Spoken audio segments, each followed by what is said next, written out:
Olá, amigos, sejam muito bem-vindos a mais uma aula aqui no nosso curso, onde nós vamos falar um pouco mais sobre a língua portuguesa. Na verdade, vamos falar um pouco sobre redação, interpretação, compreensão, sobre texto, sobre algumas coisas, algumas observações que nós podemos fazer em relação ao texto. Então, vamos lá. Tem um texto aqui e tem algumas observações aqui do lado. Algumas vocês já sabem, mas a gente vai contextualizar de novo. Se não por direito ou menos por compaixão. Diante da grave situação de saúde deflagrada no país pela disseminação do Zika vírus e a sua vinculação com o aumento de casos de microcefalia, as declarações públicas da hierarquia católica têm revelado uma vez mais o caráter misógino da instituição. Esse é um texto, acredito que é um texto de uma revista, alguma coisa assim. Estamos no ano do jubileu. O Papa Francisco declara um tempo de misericórdia na Igreja. Não é misericórdia o que tem demonstrado a hierarquia católica no Brasil. Sua palavra tem sido impiedosa, sem qualquer consideração pela morte física, psíquica e emocional de muitas mulheres. Uma mulher grávida contaminada pelo Zika vírus pode gestar uma criança com microcefalia ou outras possibilidades de malformação. Será justo obrigar essa mulher a levar essa gravidez adiante? Isso é ser cristão? Será que temos o direito de decidir pela vida de outras pessoas dessa maneira? A ciência não consegue diagnosticar a microcefalia nos primeiros meses de gestação. Esse é o angustiante drama que tem apavorado as mulheres brasileiras grávidas. No âmbito jurídico, pelo benefício da dúvida, o réu não pode ser condenado até que se prove sua culpa.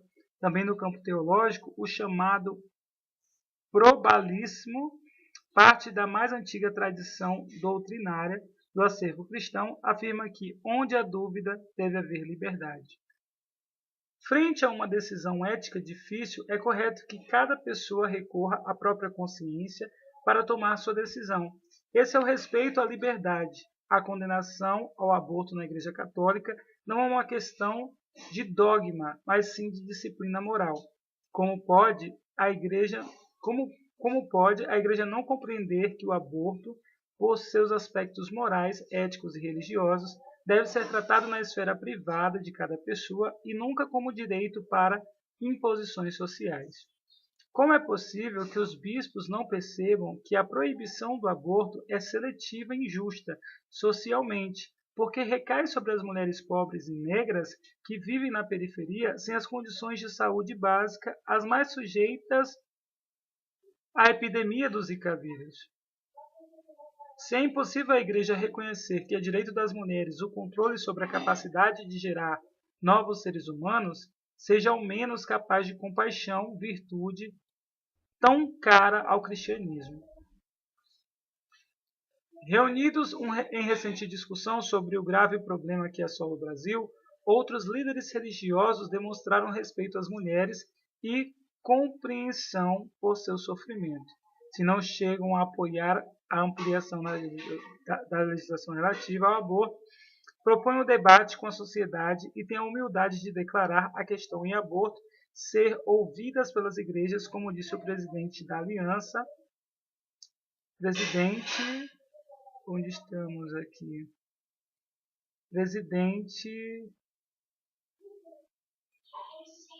Se não chegam a apoiar a ampliação da legislação relativa ao aborto, propõe o debate com a sociedade e tem a humildade de declarar a questão em aborto, reconhecendo que são mulheres as que devem ser ouvidas pelas igrejas, como disse o presidente da Aliança dos Batistas no Brasil, José Ferino, ao afirmar: precisamos colocar a voz das mulheres nessa discussão. Percebe? Em excelente artigo publicado nesses dias, uma premiada jornalista brasileira, Eliane Brum, dá uma impressionante lição de lucidez. Faria bem aos muitos bispos ler seu texto em sua integralidade. A certa altura, diz ela, escutar é justamente debater.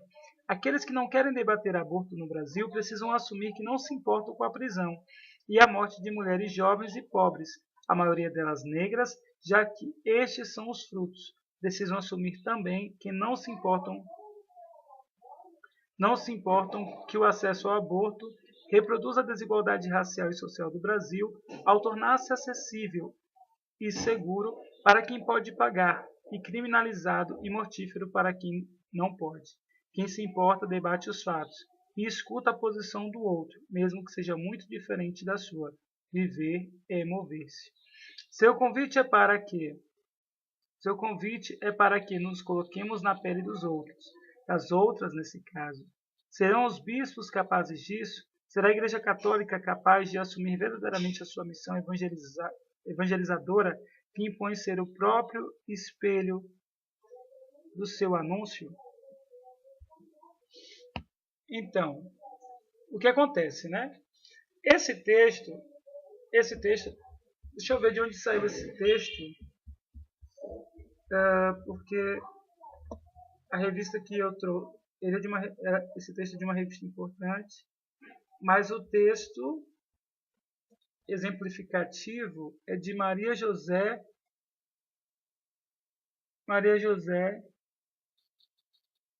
Rosado.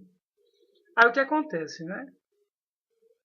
Esse texto é uma linguagem jornalística, né? Beira um pouco a linguagem publicitária. E nós, ao fazer um texto escrito da forma dissertativa, argumentativa, precisamos nos distanciar um pouco dessa linguagem, porque a linguagem jornalística e a linguagem publicitária beiram um pouco a linguagem verbal. Por quê? Porque está no nível do debate. Quando nós debatemos, nós estamos levantando ideias. Nós não nos importamos necessariamente como elas estão chegando. Na hora que nós vamos colocar no papel, nós organizamos essas palavras. Mas como o texto jornalístico tem o objetivo de atingir um povo, uma população, pessoas que não necessariamente são pessoas do mundo acadêmico, o que acontece? São pessoas que estão no nível de linguagem, que podem querer ter acesso a essa informação, mas não tenham total conhecimento para decodificar o texto. Então,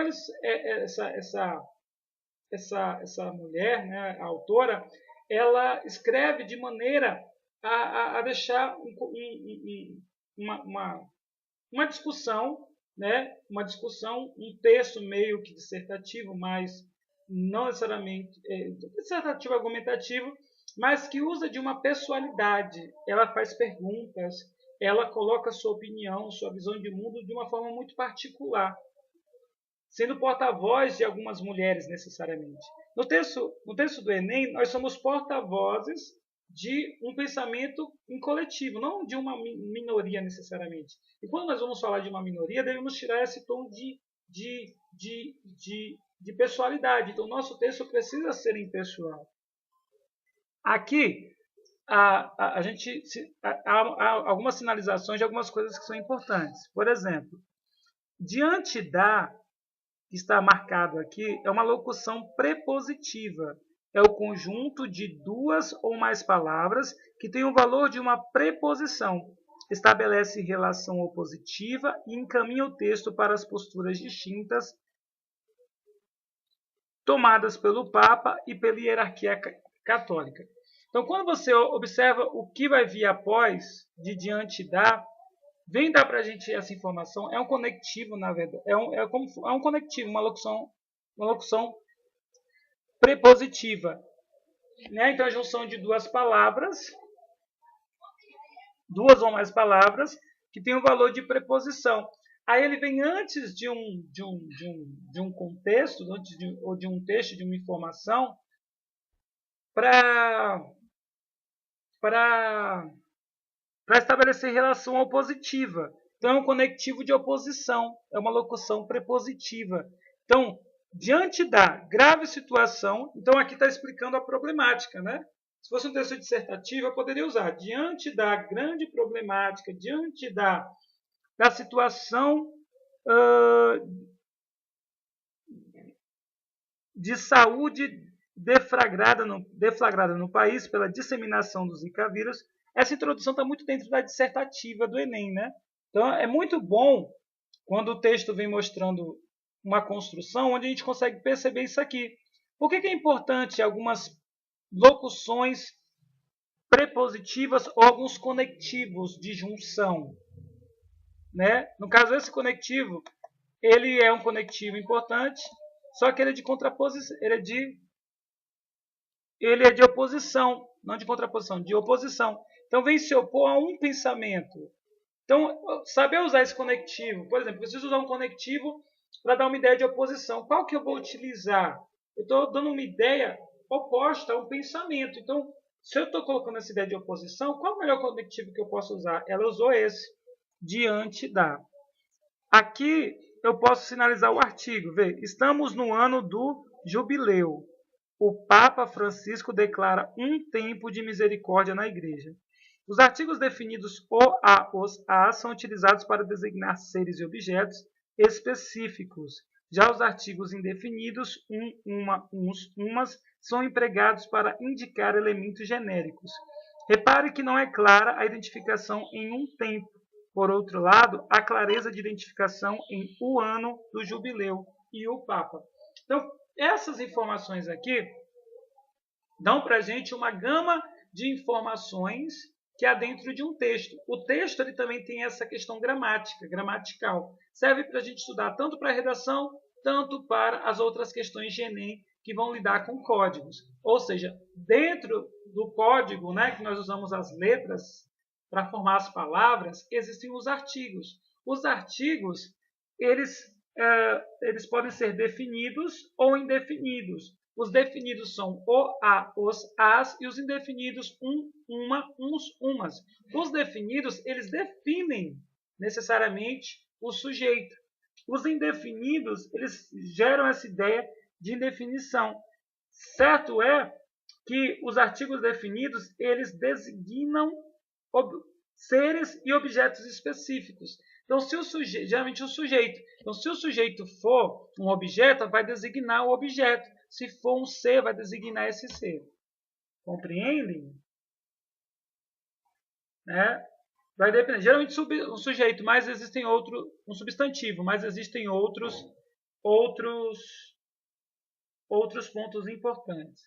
Então, aqui, ó, quando nós vamos usar o artigo, por exemplo, o artigo às vezes ele substitui o pronome, geralmente ele substitui um sujeito que já foi utilizado antes.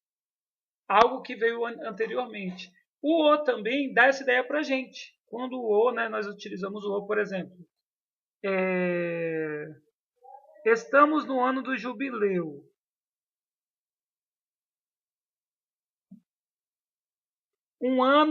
Estamos no ano do jubileu. Um momento importante, por exemplo. Então, eu sinalizaria aqui esse momento seria o jubileu. Então, é muito importante a gente usar esses elementos que retomam frases e momentos do texto para a gente dar essa ideia de conectividade. Nesse caso do artigo, ele está sendo utilizado apenas para essa questão de definir um objeto ou um ser, ou de forma indefinida para, né, aqui foi usado próximo ao tempo, para identificação. Mas não há clareza, né? Um tempo, não há clareza de qual tempo é esse necessariamente, mas de um tempo específico. Vamos lá. Juízo de valor e advérbio. Na palavra sem qualquer. Sem qualquer. Aqui, sem qualquer. O advérbio de negação, sem. Veja bem, sem é um advérbio de negação. Confere ao texto uma visão subjetiva e uma crítica à atitude do bispado, o que leva o leitor a tomar partido pela posição do Papa e da articulista, ou seja, quem fez o artigo. Então, veja bem, ela utilizou um advérbio com juízo de valor. Qual é o juízo de valor? De negação. Então, se nós estamos utilizando uma ideia de contraposição ou de negação, nós precisamos usar conectivos que conotem essa informação. Então, se eu estou usando de oposição, eu usei uma locução aqui em cima propositiva, porque para dar essa ideia de oposição a uma informação. Quando eu quero dar uma ideia de definição, definir algo, eu uso um artigo. Quando eu preciso dar um juízo de valor, seja ele advérbio de lugar, de tempo, né? E nesse caso aqui foi um advérbio de negação, eu preciso saber quais os tipos, quais as palavras que eu preciso levantar para poder fazer esse texto. Eu tenho que saber escolher as palavras corretamente para meu texto ficar mais importante. Nesse caso aqui, o advérbio trouxe uma carga semântica maior, recebeu uma carga semântica maior no contexto, porque está tentando mostrar a negação na fala da articulista e também do bispado. Do lado de cá, função referencial. Predomina em textos em que se exige neutralidade, no caso do Enem, por exemplo, e objetividade.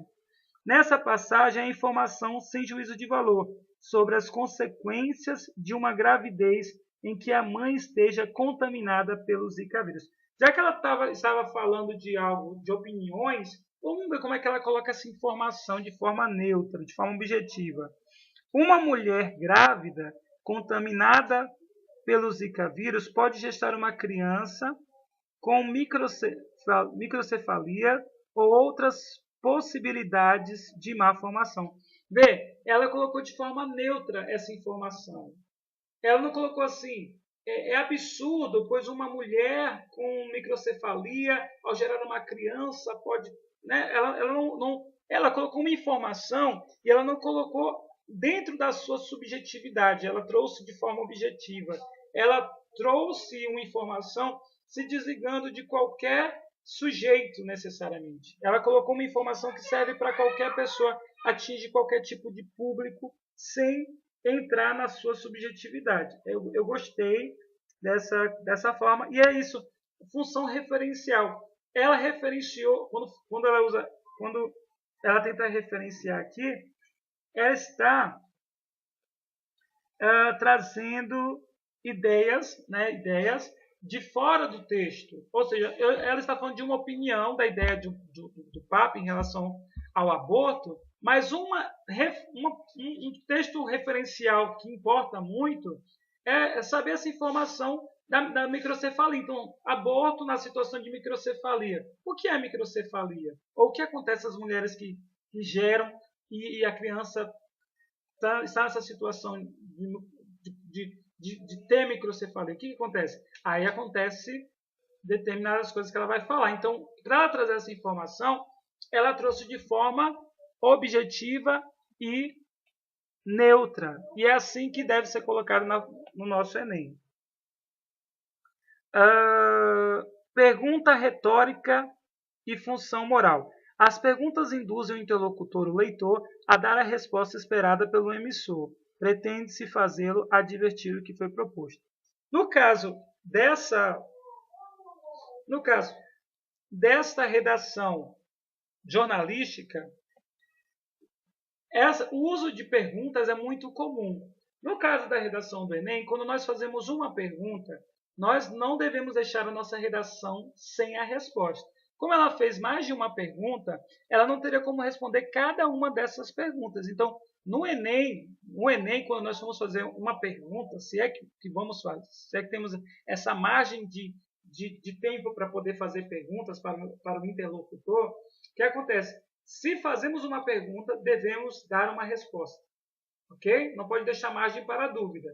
Lembre que a gente já precisa trabalhar com os argumentos que a gente coloca na introdução. Se a gente coloca uma pergunta na introdução, temos que respondê-la no desenvolvimento. Se colocamos perguntas no desenvolvimento, como ela colocou aqui, temos que responder cada uma das perguntas. Então, cada argumento que é colocado, levantado, alencado, jogado dentro do texto, separado para ser colocado no texto, precisa ser trabalhado. Então, se é uma pergunta, ser trabalhado uma pergunta no texto, essa informação precisa ter uma resposta. Eu não posso deixar que o meu interlocutor responda, necessariamente responda, porque se ele não puder responder essa pergunta, ele vai ficar na dúvida, e meu texto pode cair no quesito de fugir a uma proposta que é ser objetivo, alcançar alguns propósitos de levar conteúdo e informação para o meu leitor. Aqui, definição. Novo exemplo de função referencial aparece na explicação do conceito de culpabilidade. Veja, no âmbito jurídico, então, está vendo aqui, ó, isso é um elemento referencial. Ele geralmente vem seguido de vírgula. É uma informação que ela não pode ser, ela tem dificuldade de ser retirada do texto, porque ela sinaliza, ela referencia, ela indica alguma coisa, alguma informação importante. Então, quando eu falo no âmbito jurídico, eu estou definindo. Uma função referencial aparece na explicação do conceito de culpabilidade. Então, para dar o conceito de culpabilidade, eu trouxe a ideia de referência de que esse conceito faz parte do ambiente jurídico. Aqui, mas sim, conjunção coordenada adversativa. A conjunção mas, associada ao advérbio de afirmação sim, confere ao conjunto valor adversativo.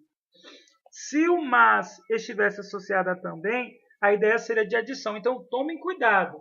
Se vocês forem usar esse tipo de construção, mas também é diferente de mais sim. Mais sim o mais é um advérbio com a afirmação sim, confere o conjunto de valor adversativo, de adversidade. Então, uma ideia de contraposição.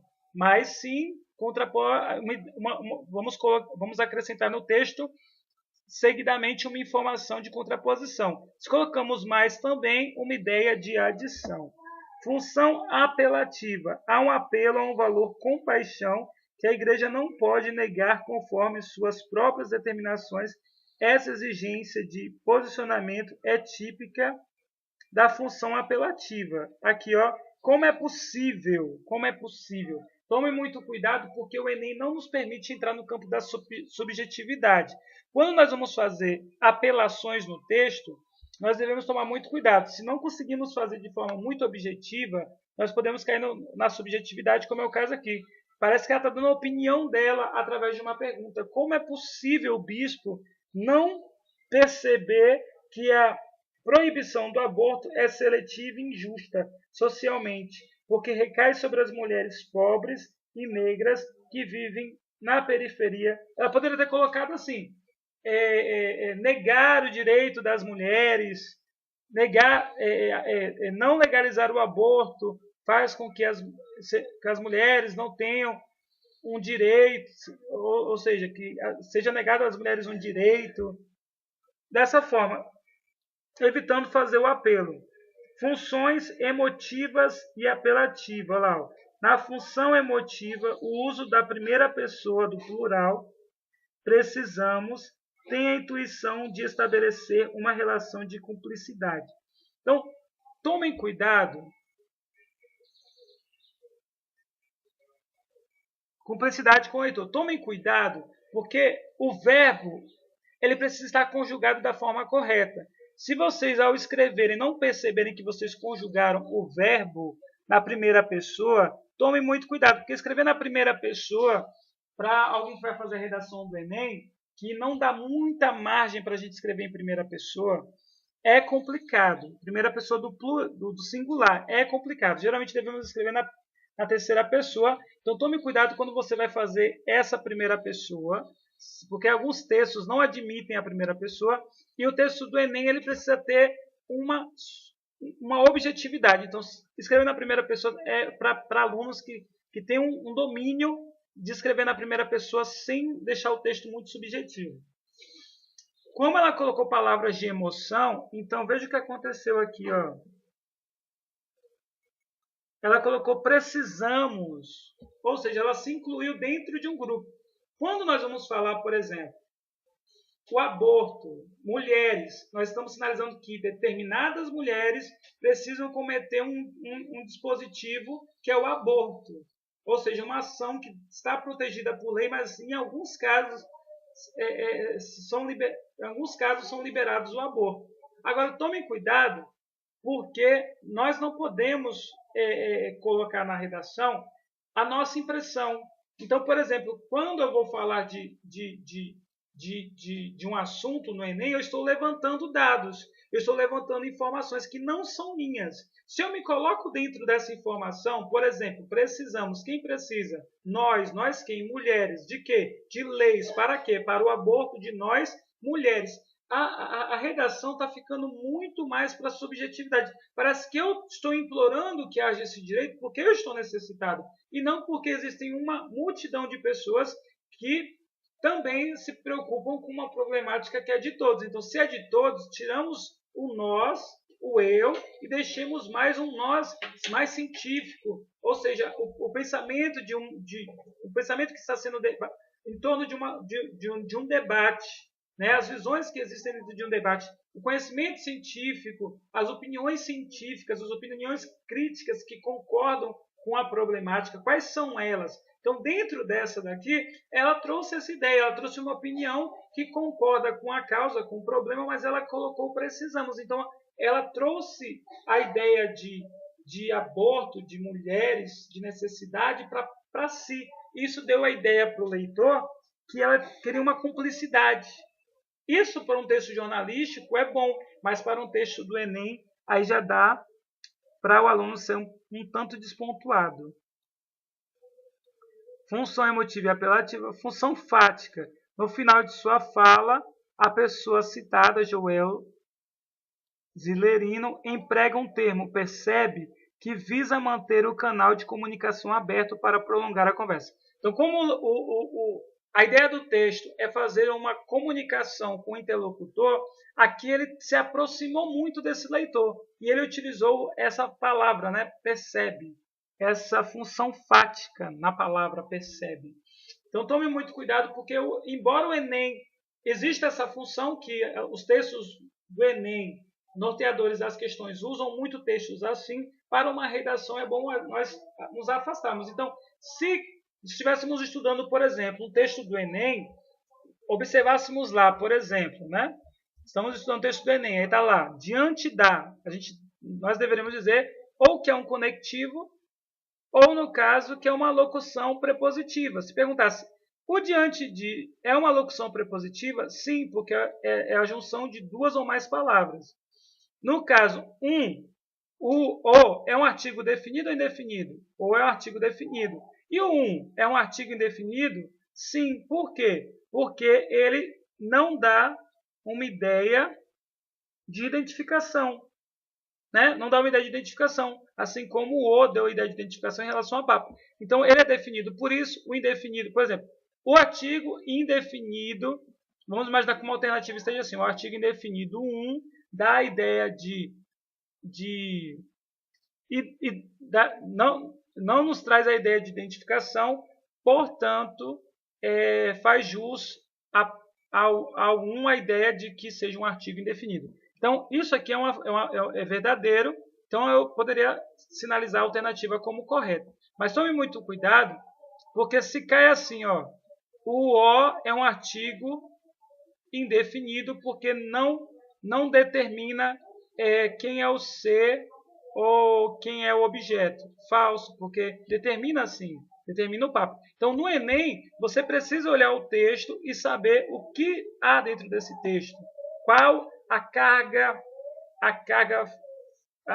qual é a carga morfológica ou a carga semântica que tem nesse texto, né? Deixa eu ver mais algum aqui. Então, aqui, ó, conjunção coordenada adversativa. Aqui uma função apelativa, como é possível. Função emotiva apelativa. Na ideia de compaixão aqui, ó, seja ao menos capaz de compaixão, né? Então, uma função apelativa, função emotiva. Então, são as funções que a palavra, que as frases acabam trazendo para o texto. Função fática. Olha lá, ó, hipérbole. É a figura de linguagem que dá a ideia de aumento de exagero. Lição de lucidez. Função poética, as expressões empregadas no sentido figurado. Mover-se, como mudar de opinião, de ponto de vista. Função poética, né? Então, às vezes, usamos palavras que dão essa ideia de função poética. Viver é mover-se. Ó, que poesia, né? Então, se no texto do Enem perguntasse a construção viver é mover-se, traz a ideia de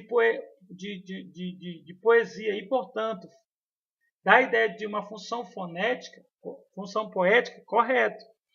Então, aqui, né, nós temos as 6 funções básicas da linguagem, que eu vou colocar no texto para vocês, para que vocês tenham acesso a esse conteúdo. E peço que, quando vocês façam a redação dele, quando vocês vejam o texto do Enem, não vou falar agora necessariamente da redação, porque a redação vocês sabem que muito dessas funções não podem constar no texto do Enem, porque traz a ideia de subjetividade. Então, aquilo que é objetivo concorda, mas aquilo que é subjetivo não concorda. Aquilo que traz a ideia de oposição, de contraposição, de adversidade, isso aí vocês podem levar para o texto de vocês. Mas algumas funções que nós vimos aqui não concordam com o texto dissertativo argumentativo do Enem. E aí eu vou pedir para vocês, para que quando vocês vejam o texto do Enem, aqueles textos, né, que devem ser avaliados na parte de linguagens e códigos, que vocês analisem essas funções básicas da linguagem. Ou seja, tudo isso que nós vimos aqui, função fática, conjunção coordenativa, função apelativa, função poética, se cair uma dessas funções no Enem, vocês precisam acertar a alternativa. Não, pelo amor de Deus, depois de estudar o que nós estudamos hoje, não deixem de marcar a opção correta. Tá ok? Desde já, um beijo e um abraço para vocês. Foi essa a nossa aula de hoje e vejo vocês em um próximo momento aqui no nosso canal.